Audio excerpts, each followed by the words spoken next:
ñaanal li nga xam nekk moo di semaine jàmm ak salaam dalati na jàmm nag comme tous les matins nii daa ñëw exactement sur actualité si nu mu gën a yaatu alors li si gën a fës bokk na si benn poñ jëm si ki nga xam nekk moo di Ousmane Sonko si présidentielle tup 2024 man ni kon nag boobu ba tey ñu ko doon laam-laame dina am wala du am ex-Pastef ma xam ne am li nga xam ne moo di le plan B ma ni kon nag ñoom itam taxaw nañ teem pour daal di am li nga xam ne moo di un plan B waaye Ousmane Sonko ba tey mi ngi maintenir li nga xam ne moo di benn silence maanaam waxu si àddu si bennoon daal di jëm mais en tout cas daal fu mu toll nii ñu si ëpp nag pare neen pour Pastef daal di am li nga xam ne moo di plan B des na ko daal di faram-fàcce exactement waaye dañ daal dikk jëm si conseil de casserole bi nga xam ne itam woote woon nañ ko fii si Ndakaaru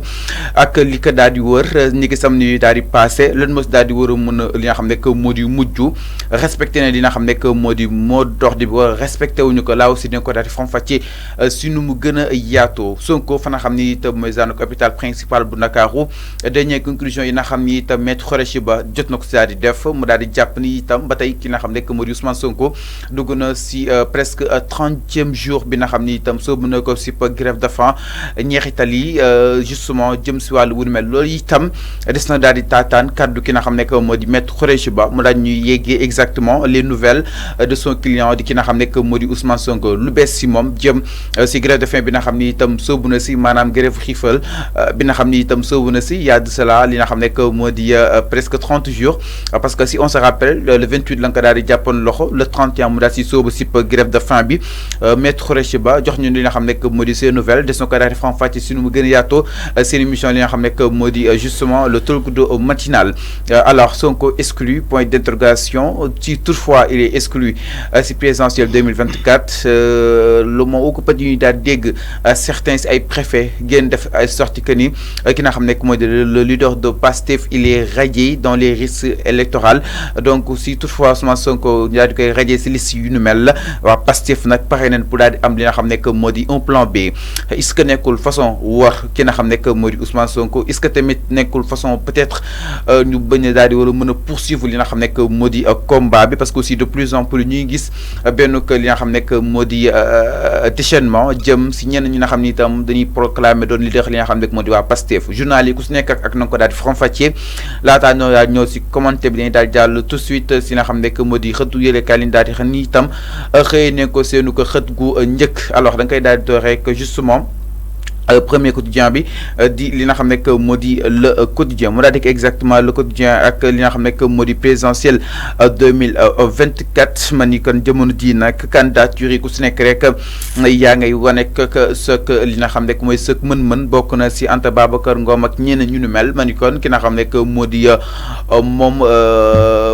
Sonko nag jamono ji Pastef ñu si ëpp nag d'accord nañ pour mu daal di am li nga xam ne moo di plan B xut gu njëkk bu la ko jënt kan si nu mu gën a yaatu waaye itam immigration clandestine mi si xët gu njëkk gi ak les nouvelles filières jihadistes man ni kon nag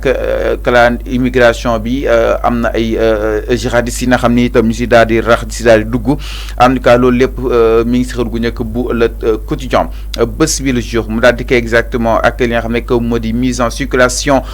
du train pour le Magal une reprise des réserves man ni kon rek li nga xam ne moo di train bi dooraat nañ ko jëm si li nga xam ne moo di Magal Touba bi mais en tout cas li nga xam ne moo di techniciens yi ñi ngi daal di alerter que ni mënta def li nga xam ne moo di justement mënuñu ko yor 2 mois yoo xam ne train bi day daal di daw waaye itam un risque de rouler en période de grande affluence waaye itam risque la mu daal day daw nit yu bëri nekk si boobu li nga xam ne moo di train di kan suñu bu gën a yaatoo si xët gu njëkkam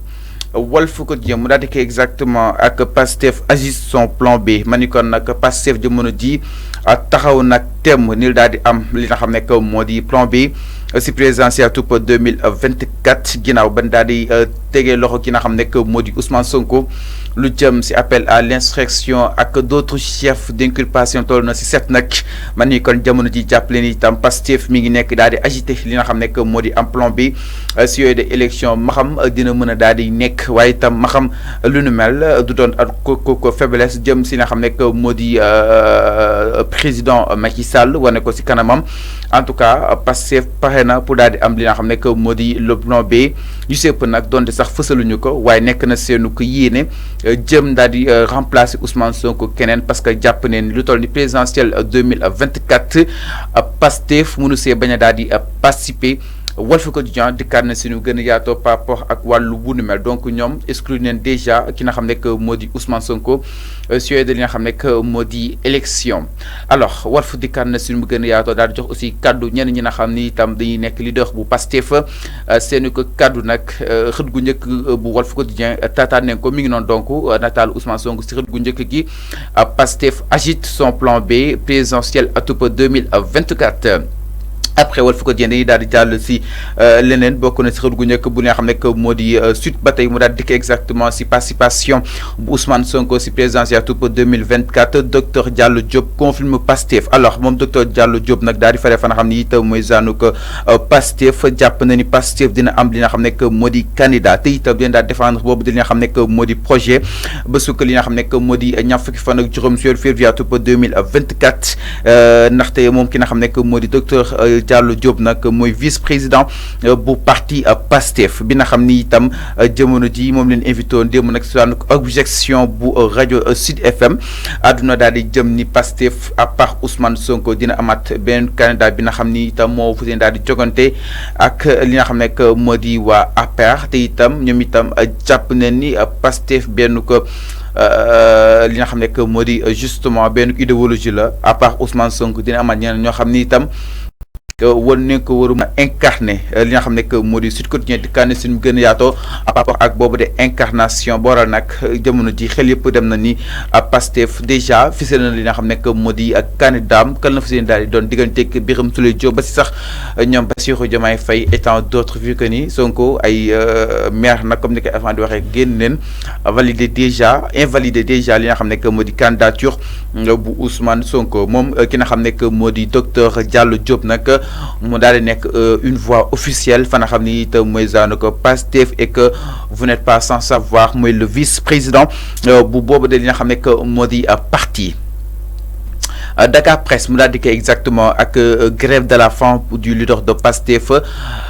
jour plus 30 pour Ousmane Sonko en tout cas ñu jàppoon que li nga xam ne que moo di le 28 août si 3e jour ba nag la daal di soo boon si grève di xët gu njëkk bu Dakar Presse en tout cas l'inquiétude se propage chez ses proches ses avocats ses camarades de Yewwi ma ne kon jamono ji nag li nga xam ne que moo di ay camarades Yewwem ñi ko jege ak ñu bëri nag seen xel dalul jëm si ki nga xam ne que moo di Ousmane Sonko en tout cas Guy Marius Sagna moom itam mi ngi daal di préconiser maanaam mi ngi daal di bëgg benn résistance renforcée pour libération Ousmane Sonko jàpp ne nag boobu de résistance gis ko benn yoon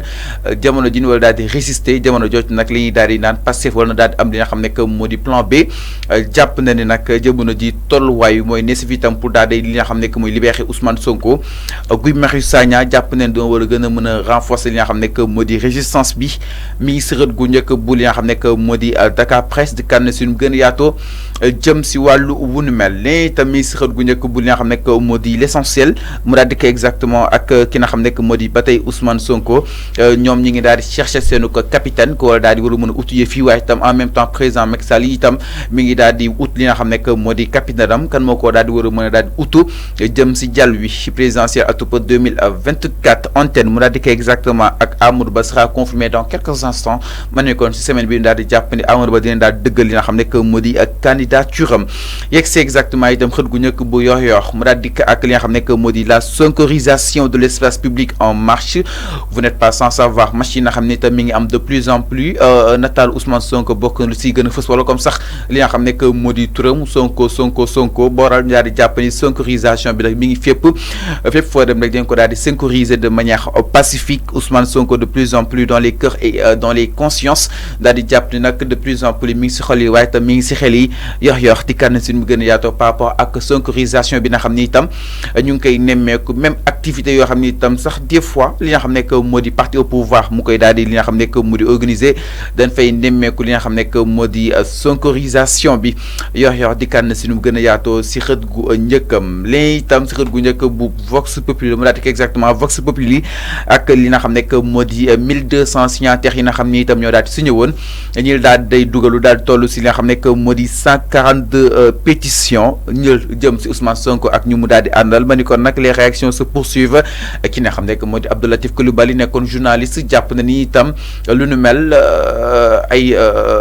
fausse personne lañu waaye itam jàpp ne lu nu mel teguñu ko fenn te itam ñoo ko tey di daal di li nga xam ne moo di signaloo ay pétition jëm ci ki nga xam ne moo di Ousmane Sonko ma ni kon ki nga xam ne moo di Abdou Latif Coulibaly tontu na leen nag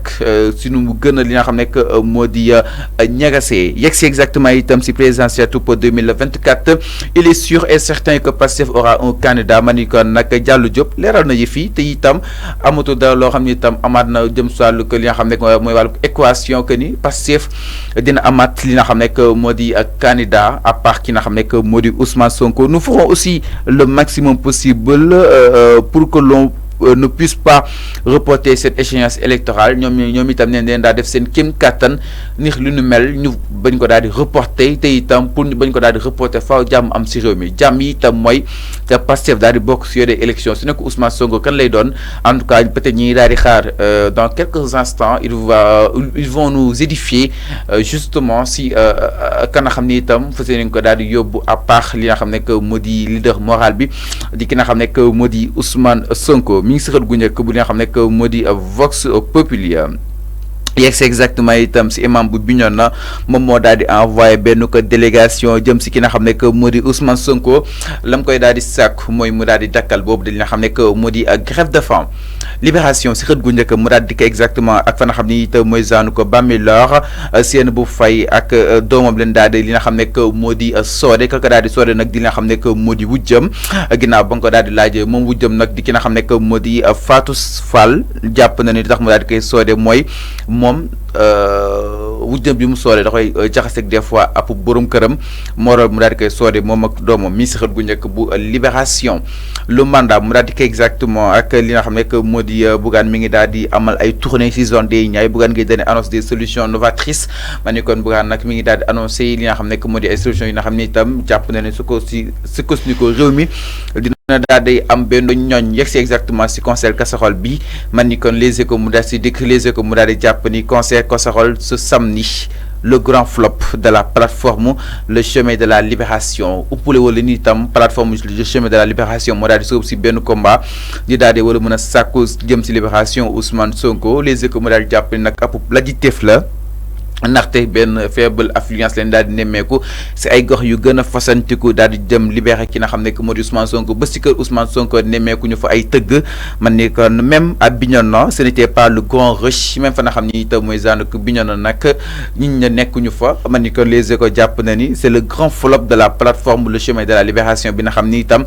waa F24 ak ñeen ñu mel xaatimoon nañ ko 1220 intellectuels ak personnalité ñoo daal di magnifier li nga xam ne moo di la démocratie sénégalaise man ni kon ginnaaw rek ba 142 intellectuels génnee pour ñu daal di li nga xam ne moo di libérer Ousmane Sonko man ni kon amaana ñeen ñu daal di riposter toll neen si 1200 personnalités génn ak contrecarrer ces